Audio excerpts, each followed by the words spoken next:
O boletim de notícias de hoje falando sobre a crise humanitária do povo Yanomami e as consequências também jurídicas nacionais e internacionais aos gestores públicos da IAM. E a gente vai trazer como entrevistado aqui, convidado para falar sobre esse assunto, o nosso colunista aqui da CBN, Rômulo Pinheiro, direto de Brasília. Rômulo, bom dia para você, seja bem-vindo à nossa programação. Bom dia, meu caro Gilmar Prete, bom dia, Dayan, forte abraço. E hoje, lembrando que, antes de tudo, começar os parabéns ao maior clube da Amazônia. Sabia que ele não ia deixar passar em branco. Olha o coração, olha o coração. Tá com a bandeira aí? Tá com a bandeira. Começar o dia bem, daqui a pouco tem o hino que a gente vai tocar aqui. Já tá rolando o hino aqui, Rômulo. Pois é, pronto. Hoje vai ser assim a coluna, viu? Hoje vai ser assim. Momento de surpresa aqui, né, gente, pro Rômulo Pinheiro falando aí do Paysandu. A gente vai falar um pouco mais depois, Rômulo, do aniversário do Paysandu. Tem inclusive uma programação especial aí voltada a isso, né? O Paysandu que estreia na próxima quinta-feira no Parazão 2023 e o Rômulo trazendo aí inclusive a bandeira do Paysandu. Rômulo, então, bora entrar no assunto agora, que é a questão aí da crise humanitária do povo Yanomami e as consequências jurídicas nacionais e internacionais aos gestores públicos. Como é que você vê essa questão aí, Rômulo? Vamos lá, então a gente tem uma noção inicial e as pessoas acabam comentando muito a respeito, e que isso não é novo, a crise do povo Yanomami, os povos indígenas da região, não é nova, a gente sabe disso. Ocorre que, nesses últimos anos, nós tivemos um aumento, e nós temos dados de vários órgãos públicos, um aumento exponencial no garimpo ilegal na região. Essa crise ela já vem de mais de 6, 7 anos atrás, mas os últimos 4 anos foram mais intensos, então há dados informando o aumento em 54% do garimpo ilegal na região, o que provoca, é claro, essa crise de efeitos sem precedentes. Então, o garimpo ilegal traz uma exploração ilegal das margens de rios e nascentes de rios, o aumento do uso de mercúrio para a extração de ouro também contamina as principais fontes de sustento desses povos indígenas, e é claro que não houve qualquer política pública adequada de proteção a essas comunidades. E isso resultou nesse desastre humanitário que foi e está sendo, inclusive, debatido em níveis até mesmo internacionais contra o governo local, o governo anterior, e cobranças ao governo atual de proteção dessas comunidades. Rômulo, bom dia a você. Obrigado pela gentileza em conversar conosco nesta quinta-feira. Você, no início da tua fala, colocou, não é de hoje, 7, 8 anos atrás. E, de fato, esses povos que estiveram aqui, desde quando os primeiros portugueses chegaram ao nosso país, estão aqui. E, de fato, não se tem políticas públicas voltadas aos indígenas brasileiros. Não se tem por parte de governo, em Sumaré, estadual e governo federal, políticas efetivas de segurança e de combate, porque não é possível que o governo federal não tenha o conhecimento do avanço do garimpo ilegal nessas localidades e que não se tenha, de fato, ações efetivas. Porque se mostra que o governo passado, o governo Jair Bolsonaro, tinha as informações, só que se faltava ação. Não se teve ação. E a gente fala da questão do genocídio desses nossos irmãos. E para colocar para a nossa audiência, o que caracteriza, de fato, o genocídio desses nossos irmãos? Rômulo.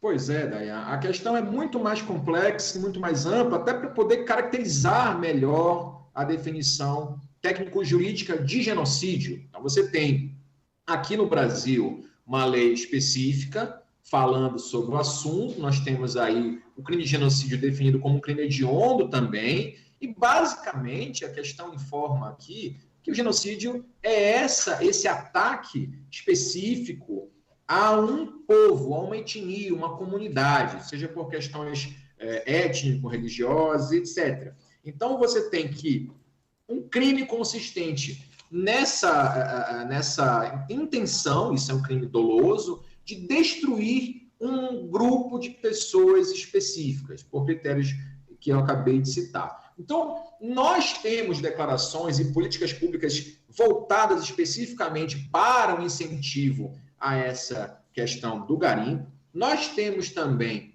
declarações dos governantes do último mandato, especificamente voltadas a informar que não iriam demarcar nenhum tipo de área indígena, que não ia haver uma política pública voltada por isso, e foi cumprida essa proposta, realmente não houve. E, de certa forma, apesar de haver critérios técnico-jurídicos para a definição do crime de genocídio, há também esses mesmos critérios na comunidade internacional. O Brasil é signatário de tratados internacionais de proteção a direitos humanos, e esse tipo de crime, apesar de não ser tão fácil a sua imputação penal, porque depende aí de uma demonstração mais forte da intencionalidade de realmente atacar essas comunidades, não somente essa comunidade dos Yanomamis que nós estamos falando, mas outras que dependem daquela região para a sobrevivência, não é tão simples assim, mas, de certa forma, agora ficou um pouco mais fácil essa caracterização, porque vocês vejam que na pandemia também se levantou essa possibilidade da prática de genocídio, só que não ficou muito claro porque ali não havia uma intenção contra um povo específico, e agora me parece que há situações mais caracterizadas nessa maneira. Inclusive, nós tivemos na última segunda-feira, Dayane e Gilmar, a abertura de investigação aqui no Supremo Tribunal Federal para a responsabilização desses gestores públicos nas políticas de combate, ou pelo menos de combate ao garimpo ilegal, ou de proteção às comunidades indígenas. As imagens são chocantes, as imagens rodaram o mundo, e apesar de que há pessoas, inclusive famosas, dizendo que os indígenas se alimentavam sempre de peixe, de caça, né? Aquelas manifestações horríveis que foram dadas aí por pessoas famosas ultimamente, na tentativa de defender o que aconteceu, mas ainda assim uma imagem vale mais do que 1000 palavras, e realmente o que está acontecendo ainda é algo muito grave que precisa ser apurado às suas devidas responsabilidades. Rômulo, sabe o que me impressiona é que mesmo diante de todos os fatos, todas as provas, aí você menciona agora que pessoas públicas se posicionam, não é bem assim. Poxa, você vai agir contra fatos? Tem pessoas morrendo, tem crianças morrendo. Aí você vê pessoas públicas, pessoas que vão, pessoas famosas de TV, de outros segmentos, e vão ter esse posicionamento. Parece que vive num mundo paralelo e não entende a realidade do nosso país, sabe? Como volto a insistir, não é de hoje, mas só que a gente registrou no governo federal de Jair Bolsonaro, de fato não se tinha políticas públicas voltadas aos nossos irmãos. Tá vindo à tona toda essa questão do abandono de políticas públicas, tanto por parte do governo federal, quanto também por parte de governos estaduais às nossas etnias.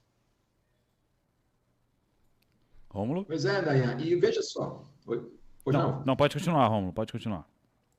E não somente a questão da política pública, Dayane, mas também a falta de resposta quando da notificação do problema que surgiu. Note que logo no início da pandemia houve uma notificação formal ao Ministério da Saúde, no momento, da questão da Covid dentro do povo Yanomami, e simplesmente não houve aí uma preparação, como nos casos em geral, a gente percebeu o que aconteceu na pandemia, né? Não houve uma política adequada de proteção. Mas não somente isso, a partir do avanço da doença nessas comunidades, e também agravada pela questão da falta de acesso à subsistência desse povo, houve por parte do Ministério da Justiça e também dos Direitos Humanos, da própria ministra Damares, está sendo investigada a respeito, ex-ministra Damares Alves, que hoje é senadora, houve uma negativa do fornecimento de equipamentos básicos de higiene e de própria alimentação nesses povos, sob o critério, sob o argumento de que não havia situação de crise nesse momento. Então, houve a negativa de fornecimento de produtos de primeira ordem, de limpeza e higiene adequadas, e também a negativa da questão envolvendo o planejamento de políticas para crianças e adolescentes dessas comunidades. Então, se relegou a uma questão de que a FUNAI que era responsável, e o Ministério de Direitos Humanos e Família, etc., da época, se negou a prestar esse suporte a essas comunidades. Isso foi avançando, isso foi piorando. Com a mudança de governo agora, houve, então, uma luz maior sobre o que estava acontecendo, e a gente vê a situação calamitosa. Mais de 570 crianças morreram nesse último período, e são dados que são facilmente encontrados em razão dessa falta de assistência nessa área indígena. Rômulo, bora fazer um intervalo então, Dayan, pode ser? A gente faz um intervalo, na volta a gente continua esse bate-papo aqui falando sobre essa crise humanitária do povo Yanomami aí, e falando com o Rômulo Pinheiro. Pode ser, Dayan? Vamos ao intervalo, 10h49, intervalo, voltamos a seguir. Boletim de notícias. 10h52. Boletim de notícias.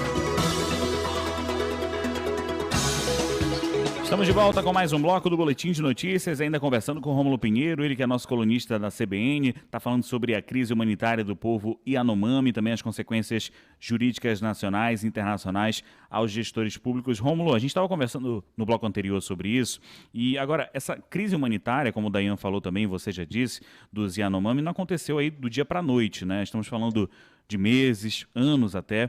Essa negligência, essa falta de resposta, existiria uma punição para isso, Rômulo? Pois é, meu caro Gilmar. Agora, a gente tem que entender rapidamente quais são as consequências jurídicas para que a gente possa verificar o que pode acontecer com esses gestores, né? Nós temos, então, procedimentos abertos dentro do Supremo Tribunal Federal, nós temos aí inquéritos abertos aqui, pedidos de inquéritos pelo PGR e aceitos pelo ministro Barroso na última segunda-feira. Então, essas informações já tinham chegado há algum tempo, e isso aí só fez aumentar mais a pressão pelas investigações. Então, nós temos aí a informação, de fato, dentro do próprio inquérito, é sigiloso, mas foi determinada a abertura de parte dele pelo ministro Barroso, e a gente comentou, a gente conseguiu ter acesso, ler a decisão e etc., e é muito complexo, e eu falo aqui que é aterrador mesmo, porque a gente viu aí na decisão do ministro Barroso que várias e várias decisões judiciais, até mesmo do próprio Supremo, foram descumpridas, decisões determinando o afastamento da atividade de garimpo daquelas regiões, simplesmente ignoradas. Então, nós temos a apuração de crimes de desobediência, crimes envolvendo quebra de sigilo, por exemplo. Nós havia investigações e operações da Polícia Federal que foram simplesmente comunicadas a esses grupos de garimpeiros antes do prazo, e apreensões de aeronaves, inclusive 27 aeronaves que realmente foram devolvidas a essas pessoas envolvidas nesses crimes, ou seja, não foram liberadas, simplesmente foram apreendidas, e mesmo ainda apreendidas foram devolvidas misteriosamente e foram vistas em operações por esses grupos de garimpeiros. Então, há uma série de absurdos cometidos aí na gestão pública nos últimos anos, descumprindo medidas judiciais, e agora é a hora de recuperar pelo menos essa credibilidade que a Polícia Federal já tem ainda hoje, mas que, de certa forma, alguns gestores levaram a um descrédito em razão de questões ideológicas. Então, a ideia hoje é investigação desses atos, e também no cenário internacional já se juntou esses relatórios da ONU aos procedimentos lá no Tribunal de Haia, para que no futuro se promova talvez uma denúncia contra o presidente da República. Lembrando que o Tribunal de Haia, o Tribunal Penal Internacional, ele busca responsabilizações individuais, não é de Estado, não é do governo, mas sim do cidadão, daquele que comandou aquela cadeia de eventos para que isso acontecesse. Então, isso é uma coisa mais demorada, o Tribunal Penal Internacional se reúne muito lento o procedimento lá, mas aqui a tendência é que ande mais rápido essas investigações que foram decididas pelo ministro Barroso na última segunda-feira. Essa questão da investigação em relação ao ex-presidente Jair Bolsonaro, você falou, ela pode ser mais ágil aqui no nosso país, mas, cara, em âmbito internacional, a partir do momento que você tiver provas. E essa postura do presidente Jair Bolsonaro, Se falava de ficar um mês nos Estados Unidos, agora se fala de 6 meses. De fato, essa postura do presidente Jair Bolsonaro não colabora para que se tenha mais elementos quanto à sua culpabilidade? Pois é, Dayan. A questão é que há sempre um jogo de narrativas muito grande, né? Então, a ideia agora, e sabe-se que há uma pressão muito grande pela responsabilização dessas condutas, se não para a prisão, que aí depende de uma investigação mais profunda, de provas que sejam mais, né, cabais, mas a responsabilidade civil, a responsabilidade administrativa, a própria responsabilidade eleitoral, isso muito provavelmente é o que mais vem incomodando o ex-presidente, porque você vê que há processos no TSE que investigam a questão aí desses benefícios que foram dados nas vésperas de campanha, há procedimentos no próprio STF com relação a essas condutas aqui de responsabilidade dos gestores públicos. Então, tudo isso acaba, de certa forma, atrapalhando as pretensões eleitorais do ex-presidente e também esse risco de prisão que, ao meu ver, muitos falam que há um risco iminente de prisão. Eu já sou um pouco mais cauteloso para essas informações, eu acho que isso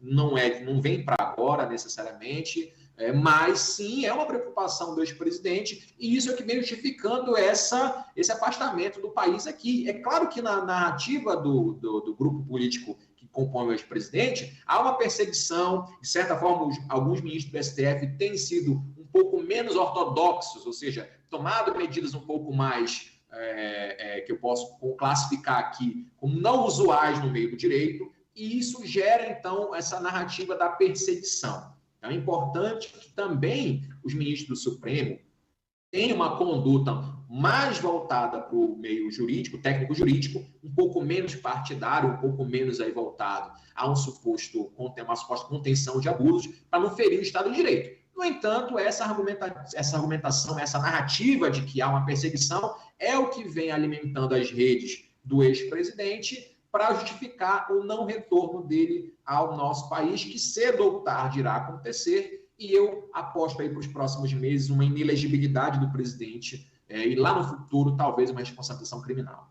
Rômulo, mesmo nos Estados Unidos, o ex-presidente Jair Bolsonaro está agindo politicamente. Agiu na questão da eleição para o Senado, só que não foi, o candidato dele não se elegeu, mas ele vai se movimentar, ainda mais na bancada, tanto da Câmara dos Deputados, quanto no Senado Federal. Dayan e Rômulo, a gente vai ter que finalizar nosso bate-papo aqui, só tem um minutinho, o Marcelo Douglas já está falando aqui que vamos ter o repórter CBN, agradecendo então ao Rômulo Pinheiro aí pela participação aqui, falando sobre esse assunto tão importante que a gente realmente deve debater aqui dentro da programação da Rádio CBN Amazônia. Rômulo, obrigado, viu? E eu te convido também para participar do Momento do Esporte, daqui a pouquinho, já que você está com a bandeira do Paysandu, hoje é aniversário do Paysandu, pode ser? 11h30 da manhã? Com muito prazer estarei aqui representando as cores do maior campeão da Amazônia. Eu quero ver essa bandeira bonita aí do Papão. É isso. Dayan, bora pro intervalo, repórter CBN então. Vamos, repórter CBN.